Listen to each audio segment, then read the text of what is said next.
So now let's try to do an implementation of the search case statement. Now bear this thing in mind, जैसे मैं पहले बोल रहा हूँ कि now the code will become lengthier. I mean थोड़ा सा code obviously ज़्यादा होना शुरू हो जाएगा. तो make sure you do hands on. खुद लिखें, खुद टाइप करें, खुद एग्जीक्यूट करें. जब खुद लिखेंगे तो एरर आएगा.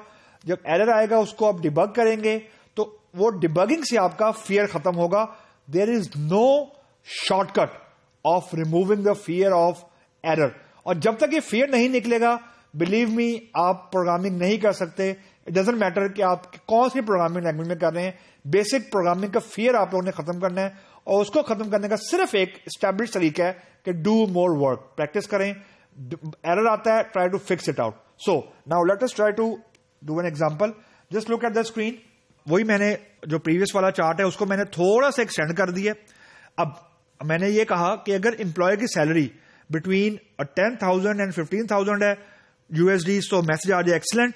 लेकिन एक्सीलेंट के साथ अब कुछ एक्शन भी परफॉर्म हो जाए कि you need to insert a new row with current date and max sal and status. और ये जो salary underscore stats underscore table, ये एक टेबल का नाम है सैलरी अंडरस्कोर स्टैट, यानी एक नया टेबल हम क्रिएट करेंगे. अगर एम्प्लॉय की सैलरी 10,000 एंड 15,000 के दरमियान है तो मैसेज तो डिस्प्ले हो जाए एक्सीलेंट, लेकिन साथ साथ सैलरी अंडरस्कोर स्टैट्स के टेबल के अंदर एक नई रो को इंसर्ट करें विद 3 कॉलम्स. जो भी करंट डेट है वो इंसर्ट करें, मैक्सिमम सैलरी जो भी एम्प्लॉय टेबल में है वो गेट करें और वो इंसर्ट करें, और जो स्टेटस है यानी एक्सीलेंट, वेरी गुड, जो भी, वो इंसर्ट करें. तो अब हमने इफ भी चेक करना है, यानी केस भी चेक करना है, मैसेज भी डिस्प्ले करवाना है, और साथ साथ अब हमने मैसेज के साथ साथ अब हमने थोड़ा सा एसक्यूएल के साथ भी खेलना है, यानी कुछ इंसर्ट वेरिएबल लिखना पड़ेगा. दूसरे पे जाते हैं, सैलरी बिटवीन 7,000 एंड 9,999 है तो मैसेज डिस्प्ले करें, वेरी गुड, एक्शन वही है. अब यहां पे आप एक चीज देख रहे होंगे कि एक्शन इज जेनेरिक. एक्शन को मैंने चेंज नहीं किया. रीजन के जो करंट डेट है वो हो सकता है सेम हो, लेकिन जो स्टेटस है वो ऑब्वियसली चेंज होता रहेगा अगर सैलरी रेंज डिफरेंट है. Now look at the last जो हमारा केस है कि एनी अदर. स्टेटस आएगा नो सर्च सैलरी, और मैसेज चेंज नहीं किया मैंने, क्योंकि मैसेज ऑब्वियसली यानी जो एक्शन है वो चेंज नहीं किया, क्योंकि एक्शन के अंदर मैं स्टेटस है ये एक्चुअली वो वेरिएबल है जो मैंने कॉलम 2 में डिफाइन किया हुआ है, जिसके अंदर excellent, very good, good, no search salary आ रहा है. तो लास्ट कॉलम जो है that is a standard one, that is आप यूं कह लें that is a generic one. So now let us try to see the code कि how it will work. And keep this thing in mind, we are now talking about case search statement. So look at the code. अब जैसे मैंने आपको कहा था कि we need another table, we need a third table. तो उस table का नाम सैलरी अंडरस्कोर स्टैट्स है. तो बिफोर क्रिएटिंग दैट टेबल मैंने उसको पहले ड्रॉप कर दिया है, ताकि जस्ट टू मेक श्योर कि अगर इस नाम का टेबल पहले क्रिएट हुआ है तो जब मैं रिक्रिएट करूं तो एरर ना दे. तो ड्रॉप टेबल, टेबल का नाम, फिर मैंने उसी टेबल को दोबारा क्रिएट किया, create table salary underscore stat, 3 column है उसके, डेट अंडरस्कोर रिकॉर्डेड, उसकी डेटा टाइप है डेट, सैलरी नंबर उसकी डेटा टाइप है ब्रैकेट में 10, and status is varchar 2 bracket में 15 इसलिए कि उसमें नॉट सैलरी या नॉट मेंशन सैलरी, यानी वो एक स्ट्रिंग का मैसेज आना. और अगर टेबल सक्सेसफुली क्रिएट हो गया होगा तो तीसरी स्टेटमेंट मैंने एग्जीक्यूट की है, select static from salary underscore stats, just to verify का टेबल क्रिएट हो गया है और उसके अंदर कोई डेटा मौजूद नहीं है. So that's the building structure of this solution. Now look at the solution. Solution के अंदर मैंने 2 वेरिएबल डिक्लेयर किए, सैलरी एंड स्टेटस. सबसे पहले मैंने बिगिन के अंदर select max of salary into salary from EMP, मतलब कि मैंने अब जो भी एम्प्लॉय की मैक्सिमम सैलरी थी एम्प्लॉय टेबल में से फैच की और उसको लोकल वेरिएबल सैलरी में मैंने कॉपी कर दिया. Now here comes a version of search case statement. उसका मैं लिखा केस, और केस के बाद मैंने किसी वेरिएबल का नाम नहीं लिखा. अगर सर्च केस नहीं होता तो मुझे यहां पे केस के बाद किसी वेरिएबल का नाम लिखना पड़ना था. अब ये क्योंकि सर्च केस है तो अब केस के बाद किसी वेरिएबल का नाम नहीं, यानी कोई सिलेक्टर नहीं. When salary is greater than 10,000 and salary is less than 15,000, then status का मैसेज डिस्प्ले कर दिया, एक्सीलेंट, ये हमने अभी मैसेज डिस्प्ले किया. Now here come the action.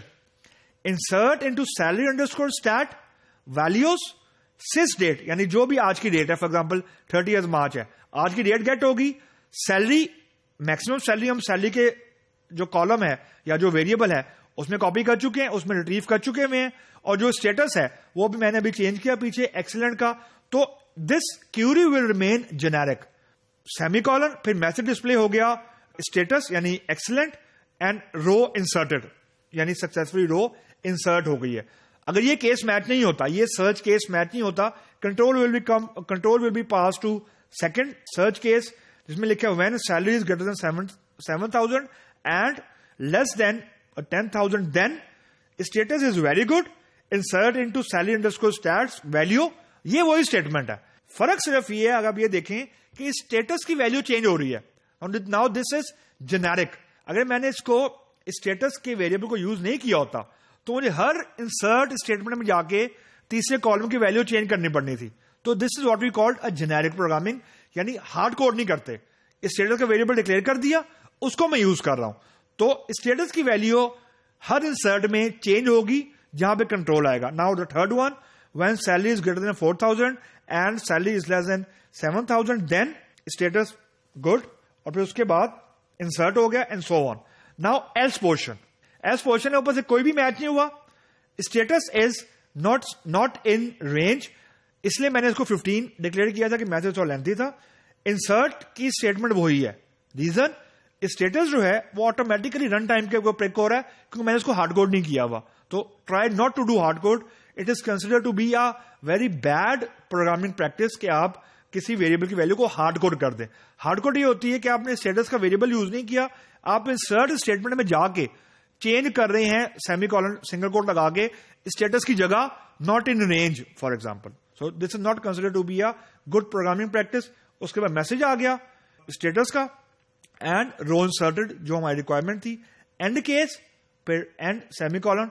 That's the closure of our one solution. आप लोग ने कोशिश करनी है कि पहले इसको के बेसिक केस में लिख के देखें ताकि आपको थोड़ा हैंड्स ऑन हो जाए. Then try to write a variation of basic case into a search case statement. So now let us try to do an implementation of this code. So I will go back to my editor और सबसे पहले हम ये करते हैं कि जो हमने ये टेबल क्रिएट करना है, पहले ये वाली चीज हम करके देख लेते हैं टू मेक श्योर कि जब हम इस टेबल को यूज करें तो there should be no error. तो मैं पहले टेबल क्रिएट हुआ हुआ या नहीं हुआ हुआ उसको इंश्योर करने से के लिए मैं पहले टेबल को ड्रॉप कर रहा हूं. उस टेबल ये टेबल पहले क्रिएट हुआ हुआ था, नीचे मैसेज आ गया टेबल ड्रॉप्ड. उसके बाद मैंने इसी टेबल को रिक्रिएट किया एंड लेट्स सी कि व्हाट इट डज. तो मैसेज आ गया table created. Now just to verify कि टेबल एम्प्टी है, अनदर वेरिफिकेशन, तो नीचे मैसेज आ गया नो डेटा फाउंड. तो हमने ग्राउंड ले डाउन कर दी है. So now we can use this table. यह बात आपने दिमाग में रखनी है कि हम एम्प्लॉय एक टेबल है जो कि ऑलरेडी बना हुआ है, उसकी वैल्यूज की बेसिस के ऊपर एक और टेबल के अंदर इंसर्शन कर रहे हैं and we can easily do that. Now that's the beauty of PL/SQL कि आप मल्टीपल टेबल में इंसर्शन हम लोग कर सकते हैं. So now let us try to run the code जो हमारा PL/SQL का कोड है. Let me try to write it here. So मैंने वहां से okay, now that's the first slide and that is the second slide. अब now you can see कि अब कोड की लेंथ थोड़ी सी ज्यादा हो रही है, तो it will with the passage of time the code size will increase. So now that's the second portion. Now the third portion is and the last portion is मैंने इसे कॉपी कर लिया and then let's try to see कि ये now we have the complete code with us. So let me select the code. अब मैं इस code को रन करता हूं तो लेट्स सी वो क्या एरर देता है. गुड एंड रो इंसर्टेड, इससे मुराद ये है कि जो हमारी सैलरी की वैल्यू है वो जो ये वाला केस स्टेटमेंट लिखा हुआ है now it is not 70,000, it should be 7,000। तो जो ये वाला केस है, यानी मैं इसको दोबारा रन करता हूं, क्योंकि पहले 70 मैंने गलती से टाइपो एरर कर दिया था, तो मैं इसको दोबारा रन करता हूं। अब देखते हैं मैसेज क्या आता है। मैसेज आ गया है not in range and row inserted. तो अब इसको थोड़ा सा प्ले अराउंड करते हैं। नॉट इन रेंज से मुराद ये है कि जो मैक्सिमम सैलरी है वो किसी भी, यानी वो किसी भी केस से मैच नहीं कर रही। So now let's try to select row from salary underscore stat, तो जस्ट टू सी कि उसमें क्या रो इंसर्ट हुई है। तो मैं उस टेबल को एक्सप्लोर करता हूं या उसमें डाटा सेलेक्ट करता हूं। तो लेट्स सी के सैलरी है क्या। Now you can see the maximum salary is $15,500। अब यहां हमारा जो चेक लगा हुआ था, तो मैक्सिमम चेक ये था कि salary should be less than 15,000। तो उस वक्त मैसेज डिस्प्ले होना था, तो सैलरी 15,000 से ज्यादा है, तो ऑब्वियसली कंट्रोल एल्स पोर्शन में आ गया और स्टेटस जो था नॉट इन रेंज वो ऑटोमेटिकली यहां प्रिंट आउट हो गया। हार्ड कोड ये होता कि मैं यहां पे स्टेटस को डिक्लेयर नहीं करता और यहां पे जाके मैं मैसेजेस को कर सकता, जो कि मैं अभी भी कर सकता हूं, यानी ये हार्ड कोड मैंने कर दिया। This is a very bad programming practice. ये बिल्कुल रन होगा, लेकिन आपने इसको रन नहीं करना। This is consider to be a very bad programming practice. मैंने सिर्फ आपको शो करने के लिए किया ये। Now the code is completely generic.